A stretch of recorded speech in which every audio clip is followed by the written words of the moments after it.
हे जे झाड आहे ह्याला जर नीतिशास्त्राचं झाड म्हटलं आपण, म्हणजे तुम्हाला हा विषयच उलालाला लेव असा फील झाला पाहिजे बघा. विषय समजला पाहिजे की विषय नक्की काय आहे आणि आपला अभ्यास कसा करायचा आणि कुठल्या कुठल्या गोष्टीचा अभ्यास करायचा हे पूर्णपणे समजेल.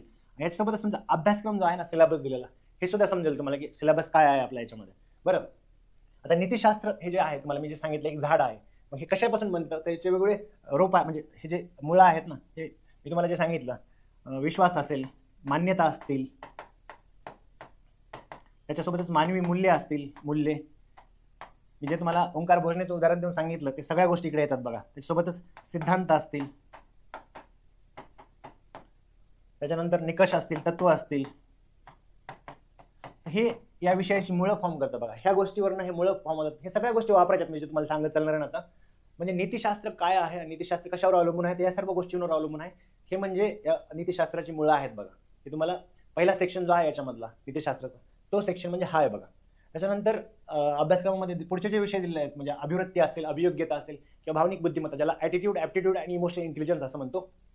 याला जर आपण असं ब्रेन मानलं बरं का, याला ब्रेन म्हणजे मेंदू मानलं, तर आपली जी सायकोलॉजी आहे, सायकोलॉजीशी रिलेटेड ज्या टर्म मी तुम्हाला सांगितलं, ॲटिट्यूड असेल, त्यानंतर ॲप्टिट्यूड असेल, त्याच्यानंतर इमोशनल इंटेलिजन्स असेल, तर या गोष्टी म्हणजे हा बुंदा आहे बघा. म्हणजे हा बुंदा म्हणजे तुम्ही आहात, हे तुमचं दृष्टिकोन, म्हणजे ज्याला अभिवृत्ती म्हणतो आपण योग्य प्रकारे, किंवा अभियोग्यता म्हणतो, किंवा भावनिक बुद्धिमत्ता, या सर्व गोष्टींचा वापर करताना याचाही या गोष्टीवरनं कस लागत असतो की हे कसं आहे तुमचं. आणि त्याच्यासोबतच हे जे झाडं आहेत ना, म्हणजे नीतिशास्त्राच्या वेगवेगळ्या ब्रँच आपण शिकणार आहोत बघा. पुढचे लेक्चर घेऊन येतच आहे आम्ही लवकर. Ethics is further divided into sub branches like normative ethics is there.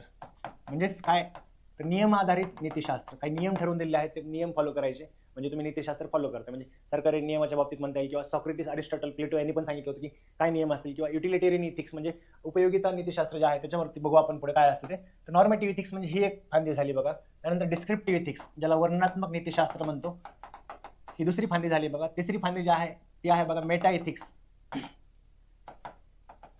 आणि चौथी फांदी जी आहे त्याच्यामध्ये अप्लाइड इथिक्स.